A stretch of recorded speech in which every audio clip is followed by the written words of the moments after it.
Boa noite a todos e todas. Hoje a gente está com mais um Fala Borges e quem vai apresentar o Fala Borges sou eu, uma mulher. Mas tem um motivo muito especial. Hoje eu vim falar com uma pessoa que eu tenho uma admiração muito especial, que foi meu mestre na minha formação como ativista e na minha formação como lutas. Foi uma pessoa que me ensinou, uma pessoa que me instruiu. E muito do que eu sou e da minha construção pessoal eu tenho que agradecer a esse cara. Eu vou chamar esse cara para falar mais um pouco. Ele é o Léo Duarte. Léo, fala aí para o pessoal já está ao vivo. Boa noite, Andressa. Boa noite às amigas, os amigos que estão nos acompanhando aqui na página Fala Borges. Para mim é um prazer enorme poder participar desse momento e agradecer o convite, né? Porque eu acho que a partir dessa construção aí coletiva, do diálogo com as pessoas, que a gente consegue aí resistir na construção de uma sociedade mais humana, de uma sociedade que respeite as pessoas independente da forma que elas são, não é isso? Léo, conta um pouco para a gente da nossa história, porque eu sei que você veio do Juazeiro do Norte, porque estava passando muita dificuldade lá, passa muita dificuldade quando chega aqui em São Bernardo e reconstrói a sua vida, dá uma guinada, vira professor de muitos meninos e meninas de rua. Conta para a gente.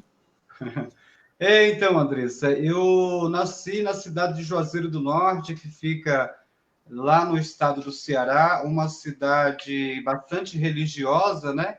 Os meus pais se separaram quando eu era muito criança, muito novo ainda, eu devia ter por volta de 7 anos de idade, e foi exatamente nessa idade, por volta dos meus 7, 8 anos, que eu tive a minha primeira oportunidade no trabalho infantil, né? Eu trabalhei vendendo frutas e sorvete para os romeiros que iam na cidade de Juazeiro do Norte pagar suas promessas e tal.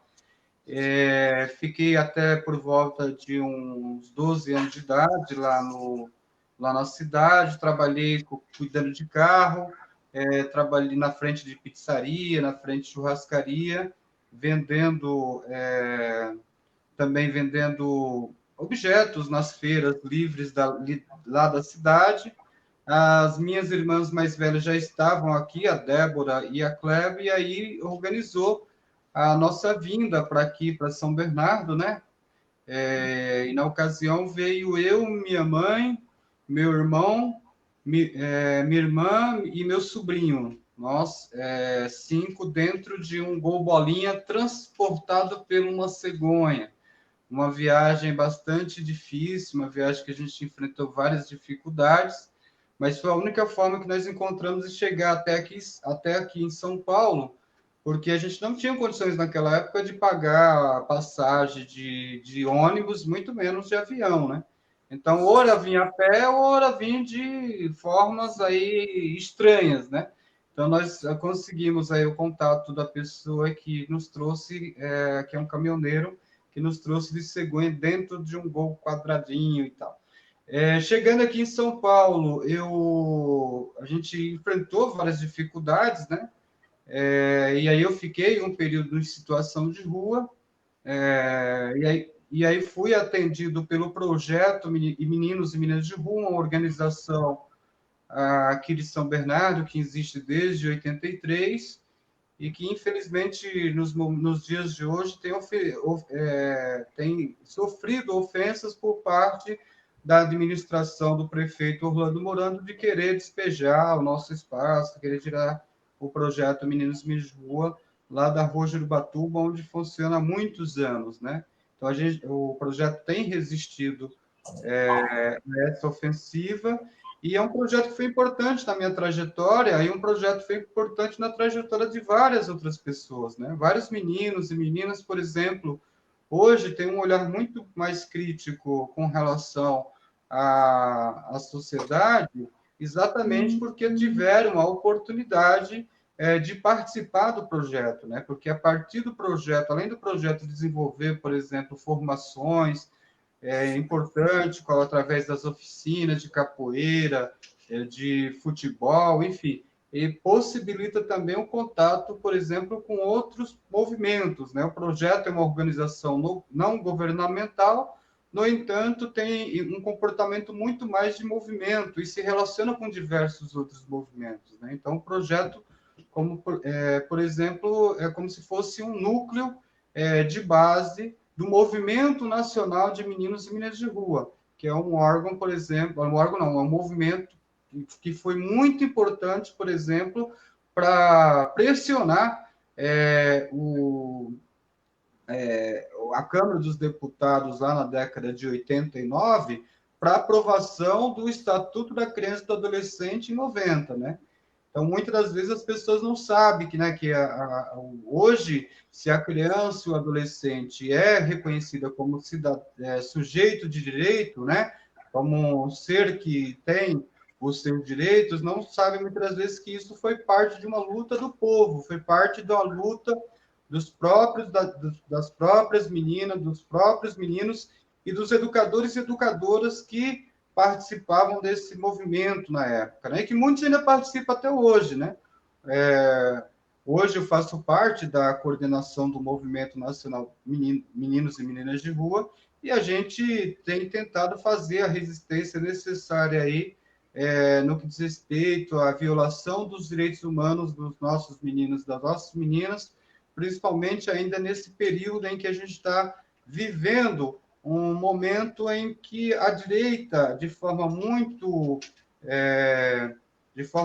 violenta, tenta negar tudo aquilo que a gente conseguiu avançar no que diz respeito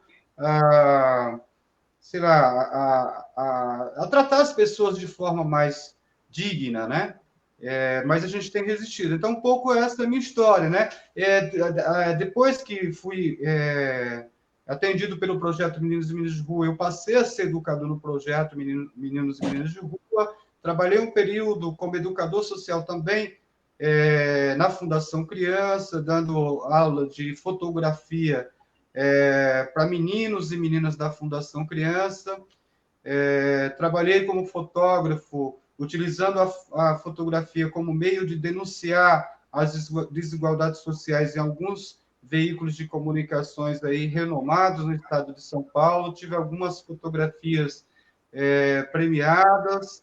E, em 2011, eu fui eleito em primeiro lugar na área de abrangência 1 para exercer a função de conselheiro tutelar aqui em São Bernardo, né? Sendo reeleito depois por mais 4 anos. Então, a gente passou aí de um processo de ficar em situação de rua, né? Depois de superar as dificuldades, as violências que a gente vivencia quando a gente está em situação de rua, para me tornar educador social, fotógrafo e conselheiro tutelar.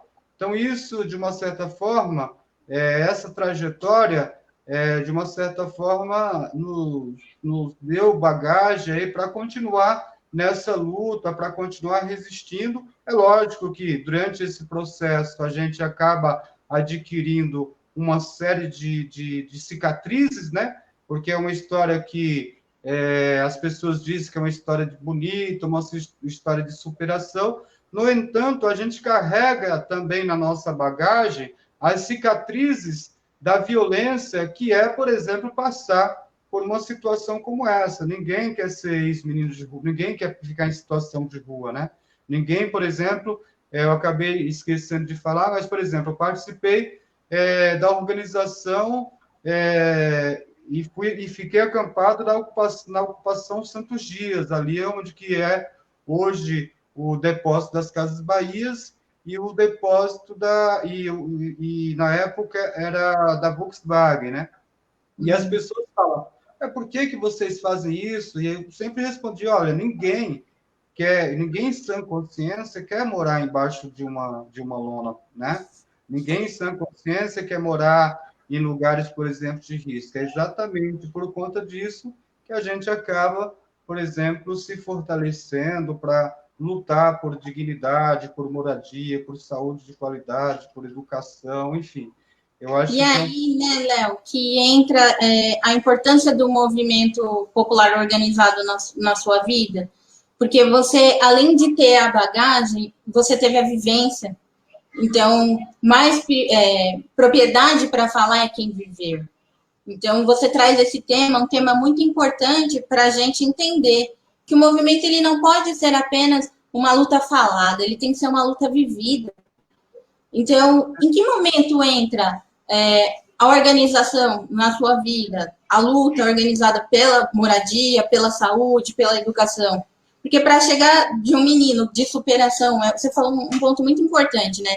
Ninguém quer ter um histórico de ter morado na rua.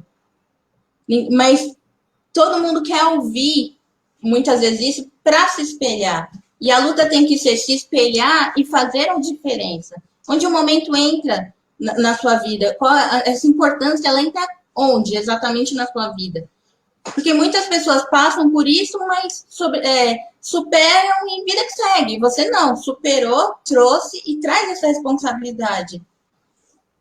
Olha, Vanessa, eu acho que é o seguinte, no meu caso especificamente, foi exatamente através do projeto Meninos e Meninas de Rua que eu tive acesso aos movimentos sociais e foi onde eu entendi que as coisas elas não acontecem do nada. Não é pela vontade, por exemplo, do poder legislativo que nós vamos conseguir emancipar.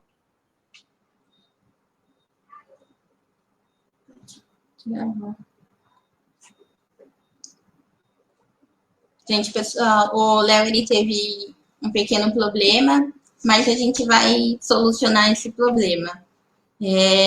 Vamos ver se o Léo retorna.